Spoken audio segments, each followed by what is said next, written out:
Ya hemos visto, estamos estudiando el libro de Eclesiastés. Es un libro bastante especial, es un libro profundo, con enseñanzas bastante importantes para la vida diaria.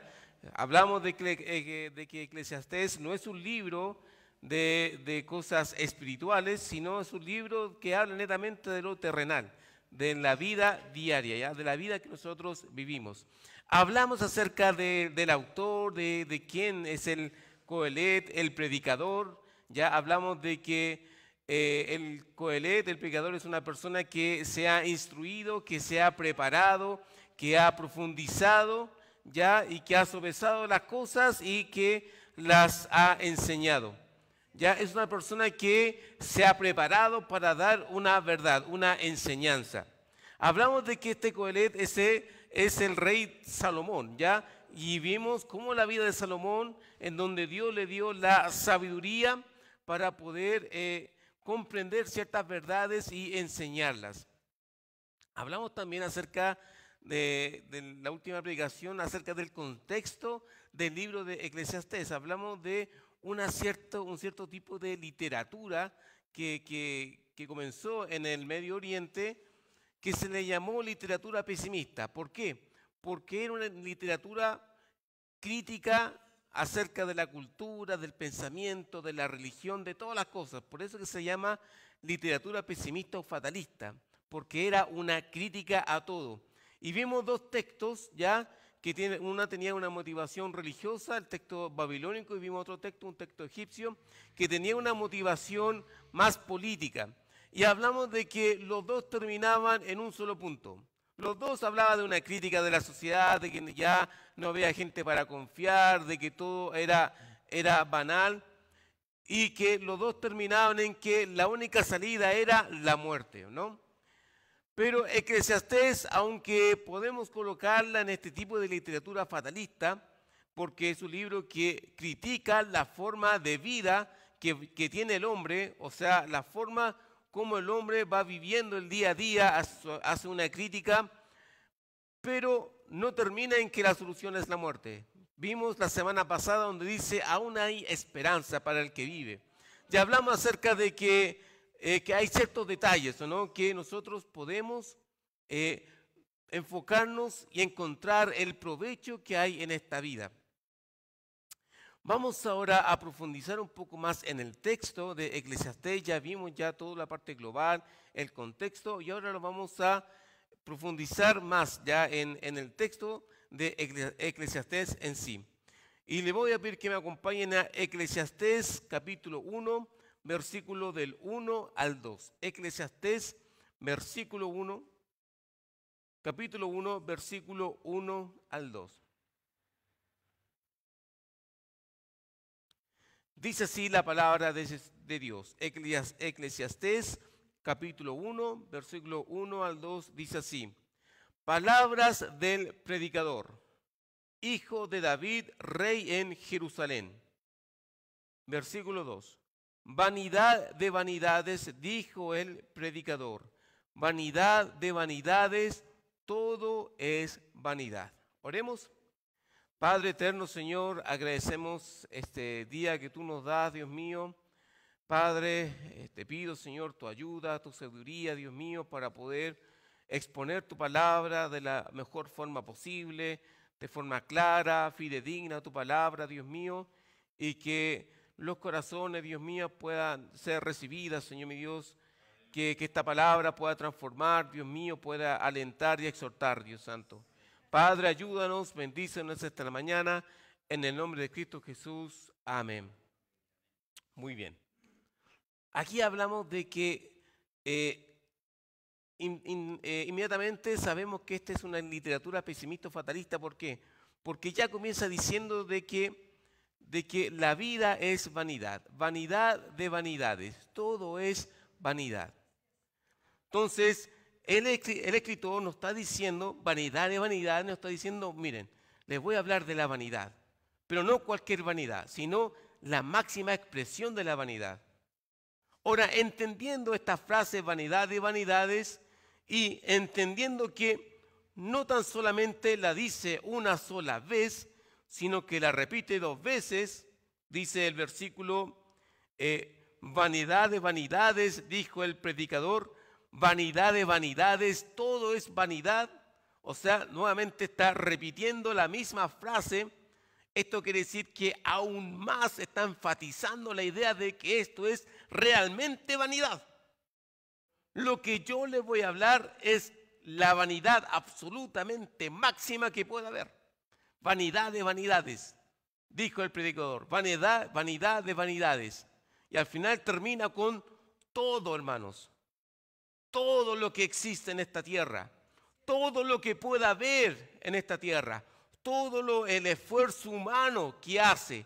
Todo lo que existe aquí en la tierra. Todo es vanidad. Entonces, ¿puede comprender un poco la fuerza con que el escritor quiere dar a esta idea de la vanidad? No está siempre hablando de, no, esta no es una cosa chica, vanidad. No, está hablando de que la vida, todo lo que hay en esta tierra, lo que nosotros vivimos, por lo que nosotros nos esforzamos, por lo que nosotros nos estresamos, por lo que nosotros muchas veces nos angustiamos y lloramos. Todo lo que hacemos en que nos vamos con todas nuestras fuerzas, el escritor dice, ¿sabes qué? Es la vanidad máxima que puede haber. Entonces, comprendiendo esta idea de que la vida es una vanidad absoluta, tenemos que comprender un poco, bueno, ¿qué significa la palabra vanidad en hebreo?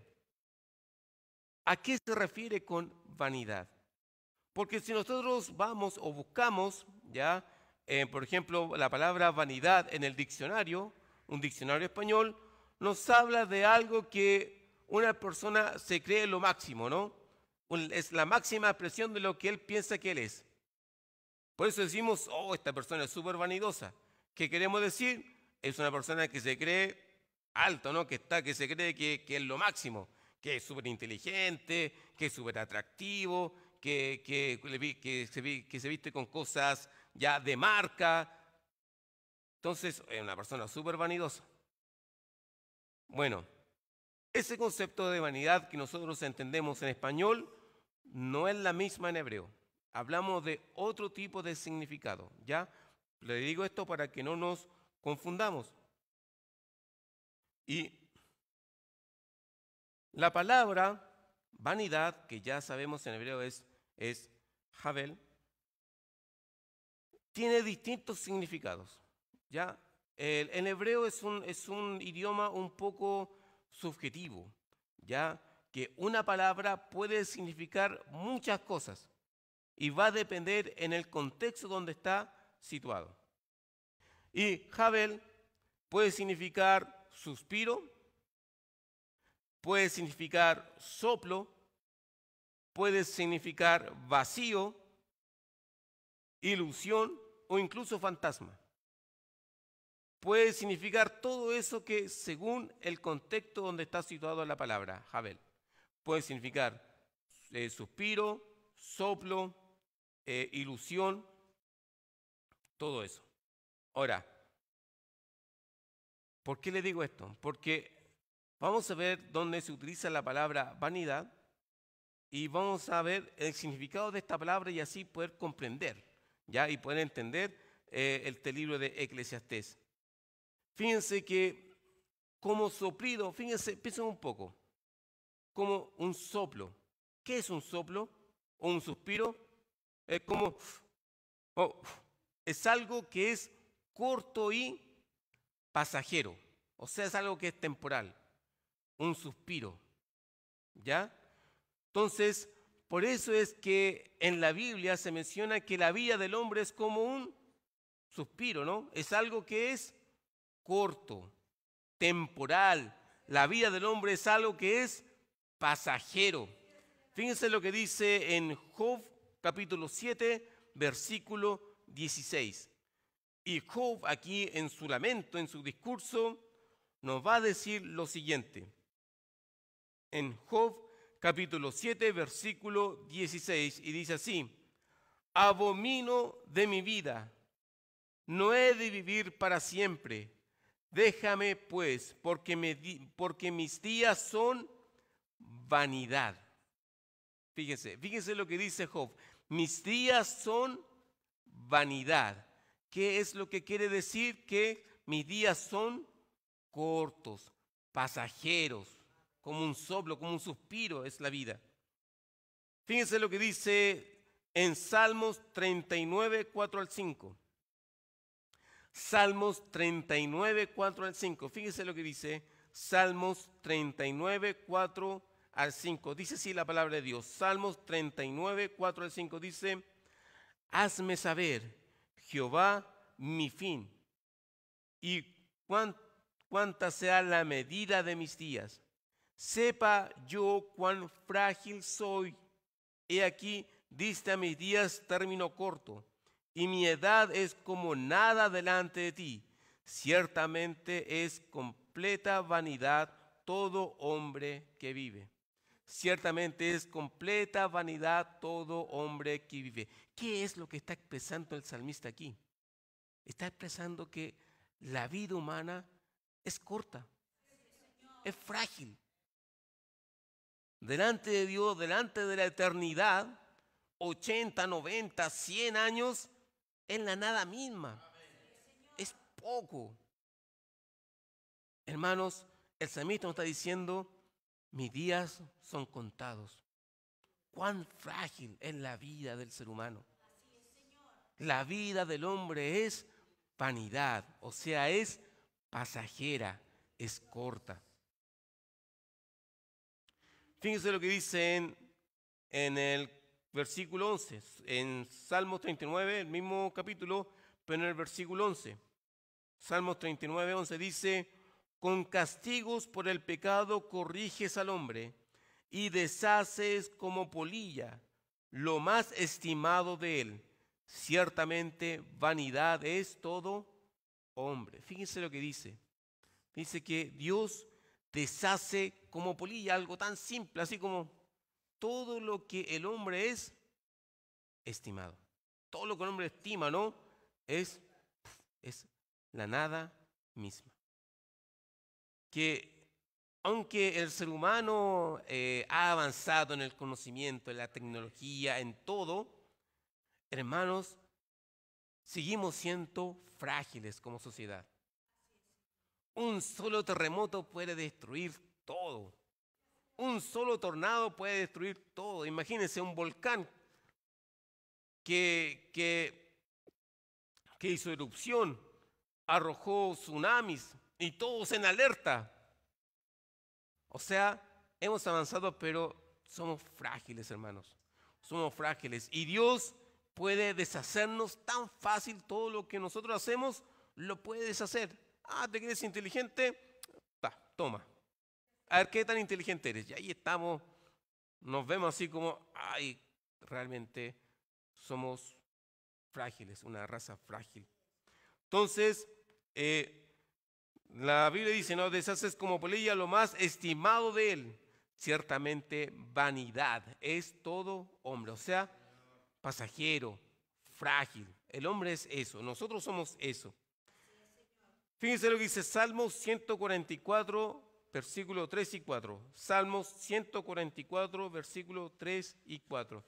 Comprendiendo, hermanos, que nosotros somos frágiles, somos débiles y que nuestra vida es pasajera y temporal, comprendiendo eso, la insignificante que es nuestra vida, ya comprendiendo eso, fíjese lo que dice Salmos 144 del 3 al 4. Salmos 144 del 3 al 4. Fíjese lo que dice. Dice: oh Jehová, ¿qué es el hombre para que en él pienses? Fíjese, el salmista se reconoce lo débil, lo frágil, lo insignificante que él es. Y dice: ¿qué es el hombre? ¿Quién soy yo para que tú pienses en mí? O el Hijo del Hombre para que lo estimes. ¿Qué somos? El hombre es semejante a la vanidad. Sus días son como la sombra que pasa. ¿Ustedes se creen importante? ¿Ustedes se creen lo máximo? Déjeme decirle, todo es vanidad. Y el hombre es vanidad. Es una vida pasajera e insignificante. Si nosotros pudiéramos entender esta idea haciendo una analogía de Dios, cómo lo ve Dios a nosotros, y si hiciéramos una analogía como nosotros como vemos a una hormiga, aunque yo creo en la existencia de Dios nosotros somos menos que hormigas, pero si hiciéramos una comparación de cómo Dios nos ve a nosotros, comparando de cómo nosotros vemos a una hormiga, fíjese usted cuando está en la casa y ve una hormiga, ¿usted se preocupa por esa hormiga? Uy, mira, aquí hay una hormiga, hay un hormiguero, voy a darle de comer. No voy a regar porque voy a destruir el hormiguero, van a sufrir. No, hagamos algo, protejamos a este hormiguero, cuidémoslo. Cuidemos a esas hormiguitas. ¿Pensamos en eso? No, que son hormigas, y hay montones de hormigas. Ni siquiera nos preocupamos por eso. Fíjese cómo nosotros somos con esa hormiga. Y siendo nosotros menos que hormiga a la vista de Dios, aún así Dios sí se preocupa de nosotros. Aunque seamos frágiles, débiles, con una vida insignificante y pasajera, Dios nos estima. Cada uno de nosotros, por más insignificante que sea nuestra vida, usted dice, soy insignificante, no hago nada, no aporto nada a esta sociedad, soy débil, soy pobre, no tengo estudios. ¿Qué puedo ofrecer? ¿Dios se fijará en mí? Sí, hermanos. Sí, hermanos. Porque todos nosotros somos vanidad, somos pasajeros y Dios, aun que seamos frágiles y como dice el Nuevo Testamento, aunque seamos pecadores, Cristo murió por nosotros. Fíjense el amor de Dios, que nosotros siendo menos que hormiga, Dios sí nos ama. De tal manera que envió a su Hijo a morir por nosotros. Por lo tanto, si tú piensas que tienes una vida insignificante, pobre, que si yo me voy nadie se va a acordar de mí, no. Tú eres un ser estimado, altamente estimado por Dios. Dios te ama y mandó a su Hijo a morir por ti. Esa es la máxima expresión del amor que Dios tiene para cada uno de nosotros. Por lo tanto,